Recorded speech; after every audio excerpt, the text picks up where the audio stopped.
Funny story, we had a Mjolnir forged out of mild steel, weighing in at about 110 pounds, but very unbalanced. We had a competition at the booth that would basically state that if you could lift this over your head one-handed, you would get a free book.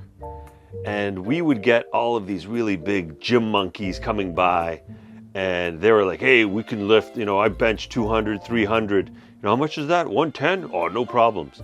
And they would struggle to get it past their waist because it was so incredibly unbalanced in terms of the weight. Only 2 people managed to actually lift it over their head, and rather effortlessly, I might add. The first one, total dad bod, just regular dude, and I saw him from the corner of my eye, and I was like, wait, do that again? Because he did it so fast. And he lifted it up again a second time, and all of us at the booth were in awe, and we were like, what do you do for a living? And he's like, I'm a farmer.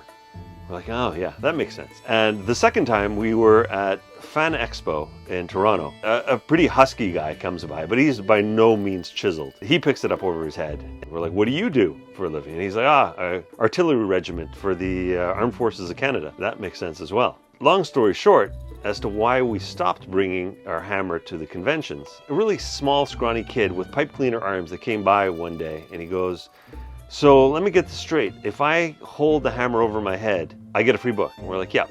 And he goes, do I have to be standing for this challenge? We kind of look at each other and we're like, that is a very strange request. And we're like, no. So he proceeds to lie down under this huge structure that we had built of 2x4s to support this hammer. His head is resting half under this pedestal, half exposed, and he's dragging this hammer off of the pedestal. The pedestal starts to tilt, and we were like, oh my God, this kid's gonna crater his head.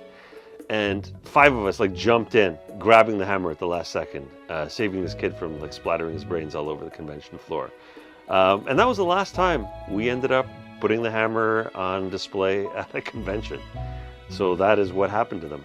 Both of them actually sold to collectors that really said it pulled their living rooms together.